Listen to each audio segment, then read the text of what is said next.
Hey, thanks so much for checking out this message. We pray it encourages you and helps you find freedom in your life. Before you dive in, make sure you grab a pen, a notebook, open the notes app on your phone, or get whatever it is you use to take notes so you don't miss anything. Enjoy. I hope that you've been enjoying the teaching on the visual that we've had with. Yeah, it's good, right? So we're going to go a little bit further. It's like, baggage claim. And last week was just wonderful. Cell phones everywhere. It was good. So we'll never use those again.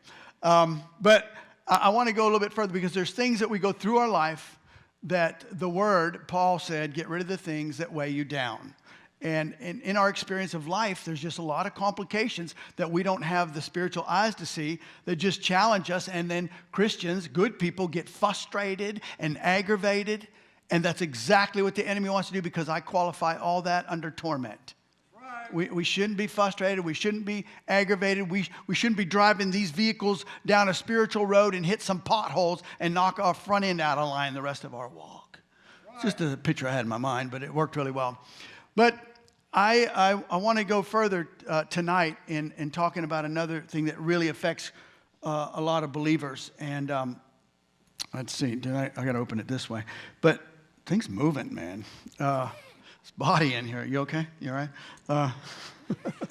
So I'm going to pull out some things that people just go through life carrying their luggage, tripping over things, bumping into things in life that they don't need to be bumping into and tripping over and dragging through life when we're supposed to be the head, not the tail.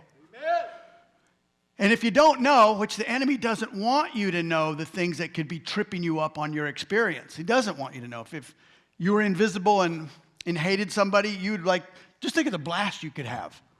I mean, I've meant that in a nice way. But if you were invisible and you didn't like somebody, man, you could mess them up. I saw you going like this, I know, but you're not supposed to think that way. It was just okay, so don't live there. But the enemy that we fight, according to Ephesians 6:12, is an invisible persons without bodies that crave to get inside of our bodies. And we're going to go another dimension, but if you walk in that dimension, I was coaching somebody today, we've just got to be trained to think with the mind of Christ. And Christ was walking in the supernatural, not the natural. He wasn't walking in the flesh. He was walking in the spirit. And the enemy wants you to stay at low altitude spiritually. He doesn't want you to understand, to look at things from God's perception that he says in his word, so that we don't have things carrying around in our life that are full and weighting us down. And it's just frustrating. So many Christians I mean, that before they hear truth, what we teach here, which Jesus taught, they get burnt out. They get burnt out on finances and trying to make money and can't. They get burnt out on health issues. They get burnt out on relationships, going from one to another. They burn out on marriages. But this is all fixable through the Word of God. Every bit of it. Every bit of what Jesus did on the cross. Every bit. What Jesus did on the cross can fix anything in your life. But if we don't know, then you're right where the enemy wants you to be. You just get challenged and frustrated. And I don't want anybody to be challenged. God opened up my eyes to so many things that was not taught to me in church for 20, 30 years. And if you're not taught, it's like when you teach out of lack, you breed lack. And we're not supposed to be lacking in anything for the kingdom of God. So everything that was done there on that cross, that was a flawless work. The God that runs this universe knew what he was doing. So, moving quickly to what do we got in the luggage we've been dragging around? What do we got in the luggage we're dragging around? So, let's just do this. Let me just give you some. Let's see what they got. They kind of always surprise me here. Okay, let's just go for it. Well, first thing I want to talk about tonight is we're going to talk about curses. I'm going to tell you something else. It's amazing. If people have babies, they want the pastor or somebody to bless the baby, right? Somebody gets married. I kind of did that. I should have done it the other way. Okay, they get married, then they have a baby. But if they get married, they want the pastor and everybody to bless their marriage. Good. You get a house. You want people to bless your house. When you buy your house or you get your house, build your house. So everybody wants the blessings. People that have health issues, they come running down here and they want the blessings of God. The blessings of God, by faith, to receive healing. They want the blessing of divine health. And that should be things that fathers speak over their children. that we should be speaking blessings over our children. That is the awesome side. Unfortunately, because of ignorance and sin and foolishness that gives the enemy legal rights to torment God's sons and daughters, on the other side of that is things we want to talk about tonight. And I know I talk about it, but we got a whole different audience online, which is awesome. I'm glad you're all paying attention. Let's just talk about some things that could be a curse in your family, okay? Let's just talk about some things. It used to be a problem of mine. Alcohol. There is such thing as the generational curse of alcohol. Most people that have grandfathers, great-grandfathers, grandfathers, fathers that drank, there can easily be a very easy access to become addicted to alcohol. That's why wise people stay away from that. Same thing with pharmaceutical drugs and all that. But alcohol, it can be a generational curse. I had to break that one off of my life, all right? So let's see what else. Curses are curses. Listen, blessings and curses are, listen to me, are self-perpetuating. Awesome for the blessing, not so good for the curses. Curses go on and on and on and until you break them. And we're going to talk about that tonight. But I don't know how many people I've talked to, and they'll have an issue of diabetes, or they'll have an issue of even alcohol. And this is what they tell me. Well, it's just my life because it's in our family. It's in our family. Everybody had it. That is an indication that something needs to be broken and stopped today. That it doesn't keep going on, because curses just keep going until somebody appropriates what Jesus did on the cross to break the curse. So there's all kinds of things. We're going to see how many we can hit here in just a minute. Let's just, I don't know where to go. Okay, let's just go here. How many guys have seen this? This isn't literally. Don't start, I'm okay. But poverty can be a generational curse.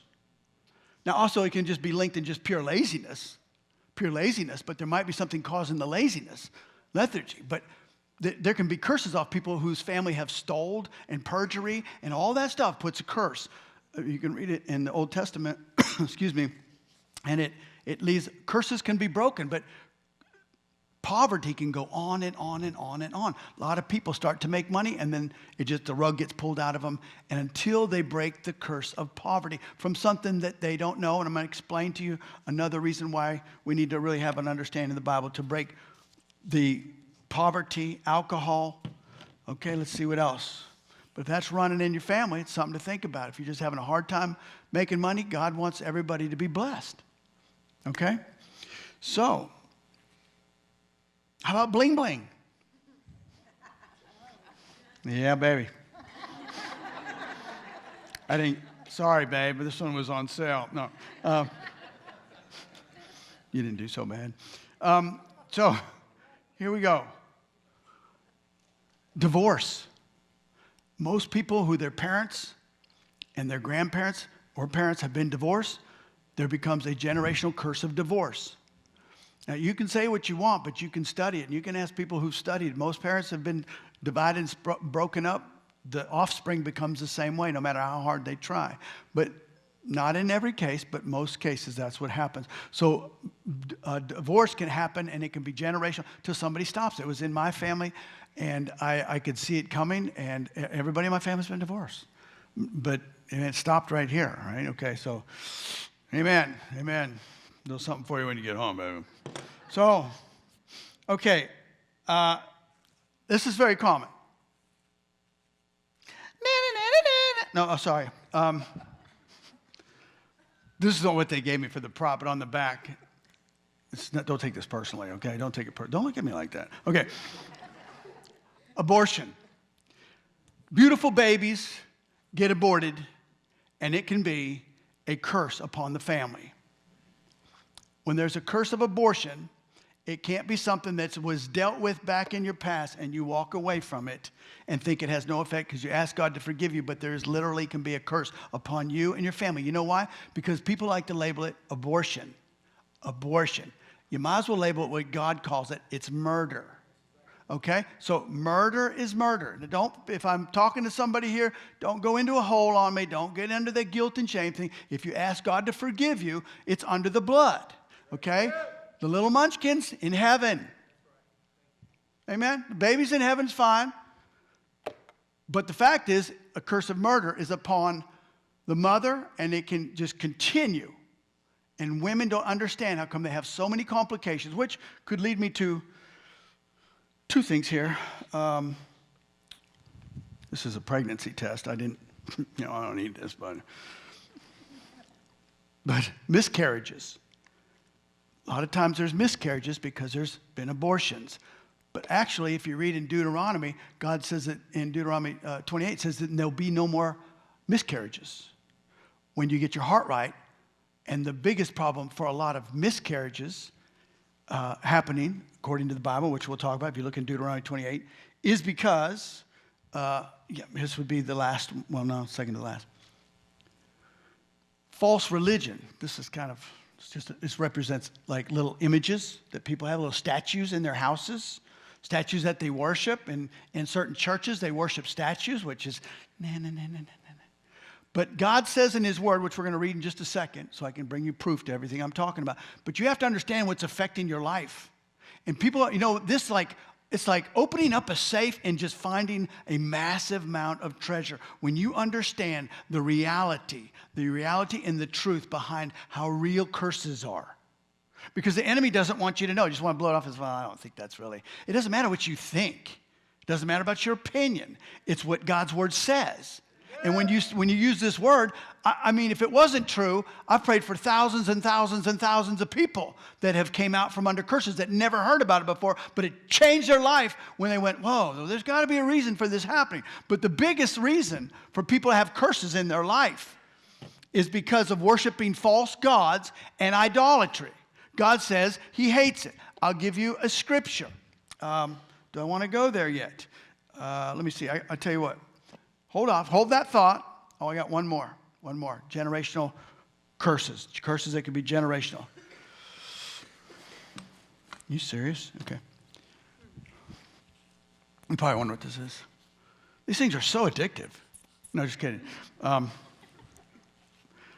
High blood pressure. Diabetes. Just representing things that happen to cause.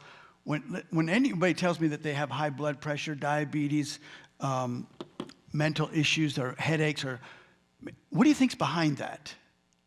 It's not the Holy Spirit. And you can say whatever symptoms are symptoms, but curses are curses. And the enemy, I can tell you what, I prayed for a total, my daughter was with me, I don't know if she's here yet, but we prayed for a woman a couple weeks ago who's perfectly healthy. I mean, that's all she does is she works out, runs. She's perfectly healthy. But when we prayed for her against a curse from her family, 2 generations up, I have pictures on my phone, which I'm not going to show you, but I took it for a reason. I was over the top of her, and I took a picture when we started to come against the curses over her life from idolatry, false religion. This girl's a Christian. All of our families are Christian. But when we started coming against that, this totally healthy person, her fingers started bending in all kinds of twisted ways, started turning purple. She's crippled, and she was in amazing pain. I don't say that to make you run to the altar to get freed. I know that, but very exciting, right? But it doesn't matter. God wanted to show this young lady that there was something affecting her life that she couldn't see, being totally fit, and she was fine until we started praying. That something was affecting her from her father and her grandfather that was affecting her child today. So God is going to show you whatever he wants to show you, and he doesn't have to do it that way. But what I'm saying is that something that you couldn't see takes a totally healthy woman and makes her totally lock up in total. She couldn't do anything, and that's why I took the pictures of her hand, because you could not bend your fingers the way they were going, and she was in extreme pain. She came out of it, obviously, and the curse was broken, and she's been in a whole new place, and her child is going to be completely freed. I believe that from what's going on. But the things that you're carrying around in your luggage, you've been dragging around with you all along. If there's been idolatry, which we're going to share in a minute, if there's high blood pressure, mental illness. Well, mental illness is huge, by the way. And you're dragging that along in your luggage. When is that going to affect your life? You shouldn't have that in your life. I mean, if you can't go by there's a difference. I'm going to talk about this Sunday. There's facts and there's truth. There's facts and there's truth. You can, listen to me, you can go to the doctors and they can say, you have whatever. Let's just say, somebody we know goes to the doctor and they find out they have Parkinson's. They have a mental issue. Or maybe they have diabetes, or maybe they have cancer. The facts are that they've got this. The truth is, it's a spiritual combination of something that God says He's already taken care of and He can heal it. That's true. Now, you have to be real. You can't blow off what the doctors say, but you have to know that what you have can be addressed by what Jesus did on the cross using His name and the Word of God. Everything is fixable on the cross. It's not always easy to get the right combination to get your healing, but I'm just saying there's a difference between facts and truth. Do you understand? Yes. We go like this. Okay, good. We're all in agreement. Okay, so poverty, marriages, miscarriages, I'm going to show you that in a second, alcohol, high blood pressure, all this stuff really does stem somewhere there's been false religion. And you think about just the crazy stuff, like even people how many people do yoga? And they don't understand how bad that affects their life and their children. Hey, thanks for checking out this message. We pray it spoke to you, encouraged you, or impacted you in some way. If it did, would you mind sharing it with someone else? We believe everyone needs this message, and you might just be the catalyst that opens the door to someone encountering truth and experiencing a life of freedom. If you've chosen to start a relationship with Jesus today, you just made the most important decision of your life. We'd love to congratulate you, pray with you, and provide you with the resources you'll need as you start this new journey. Simply click the I've decided button below this video and we'll connect with you shortly. Want to help further the vision and mission of Refuge Ranch? Consider giving today by scanning the code on your screen, texting the number on your screen, or clicking the Give button below this video. Looking for more teachings, resources, or want to get in touch?